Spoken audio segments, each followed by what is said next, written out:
गोवा या ठिकाणी 24 जून ते 30 जून या कालावधीमध्ये वैश्विक हिंदू राष्ट्र महोत्सवाचं आयोजन करण्यात आलेलं आहे। या अधिवेशनामध्ये अनेक विषय चर्चिले जाणार आहेत। 2 दिवसापूर्वी माननीय पंतप्रधान नरेंद्र मोदीजी यांनी एक निर्णय घेतला की जे विश्वविख्यात नालंदा विश्वविद्यालय होतं त्या विश्वविद्यालयाला मोगलांच्या कालावधीत जे नष्ट केलं गेलं त्या विश्वविद्यालयाची पुनरुभारणी करणं याचं एक पाऊल उचललं गेले आणि हे पाऊल अतिशय स्वागतार्ह आहे। भारताला विश्वगुरू बनवल्याशिवाय राहणार नाही।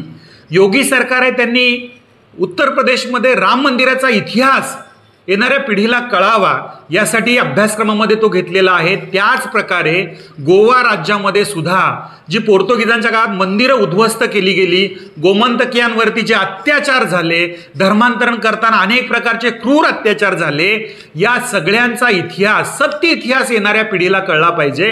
कारण आमच्या गोव्यातल्या या येणाऱ्या सध्याच्या पिढीला आमचे क्रांतिकारक गोव्यातल्या स्वातंत्र्याला नेमका कशासाठी झाला हेच या ठिकाणी लक्षात येत नाहीये।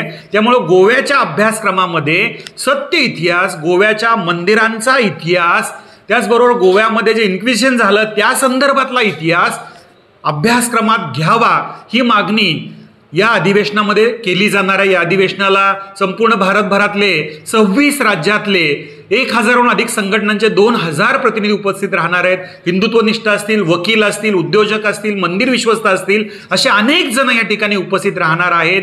या अधिवेशनामध्ये सुरुवातीचे 3 दिवस हे हिंदू राष्ट्र अधिवेशन असेल, त्यानंतर वैचारिक अधिवेशन असणार आहे, मंदिर संस्कृती रक्षा अभियानासंदर्भातलं 1 दिवसाचा कालावधी त्या ठिकाणी असणार आहे, नंतर ॲडव्होकेटचं अधिवेशन असणार आहे। अशा प्रकारचं हे अधिवेशन या अधिवेशनाच्या उद्घाटन सत्रामध्ये स्वातंत्र्यवीर सावरकरांचे वंशज रणजितजी सावरकर, त्याचबरोबर महाराष्ट्रातल्या वारकरी संप्रदायाचे बंडातात्या कराडकर आणि अन्य जे मान्यवर संत त्या ठिकाणी उपस्थित असणार आहेत। मी आपल्या सर्वांना आवाहन करतो, हिंदू जागृती या पेजवरून हे अधिवेशन लाईव्ह असणार आहे, ते देखील आपण पाहावं असं आवाहन मी आपल्या सर्वांना करतो। 24 जून ते 30 जून या कालावधीने जे अधिवेशन झाले या अधिवेशनात गोयसून जवळजवळ 70पेक्षा अधिक संघटनांचे प्रतिनिधी सहभागी जावपाच्या हातून प्रमुख म्हटल्या गोयचे नामांकित विविध संघटना, त्याचबरोबर गोव्याचे संत सद्गुरू ब्रह्मेशानंद महाराज यांना सुद्धा ह्या अधिवेशनाचे निमंत्रण दिले असा। राष्ट्रीय स्वयंसेवक संघाचे गोयचे संचालक राजेंद्र भोबेजी तसेच अन्य सगळे संघटना ही सगळे मोठ्या संख्येने सहभागी झाले।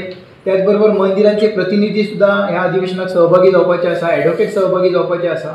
गोव्यातले वेगवेगळे विषय जे असा हे या अधिवेशनात चर्चिले जातले आणि हे आमकां सगळ्यांका ही अभिमानाची गजाल असा की गोंयान अशा प्रकारचे वैश्विक स्तरावरचे अधिवेशन आज गोंयाने संपन्न जाता, ही आमकां सगळ्यांका अभिमानाची गजाल असा आणि आमकां कार्याक एक उभारी या माध्यमातून आमकां मेळटली अशें आमकां या माध्यमातून दिसता।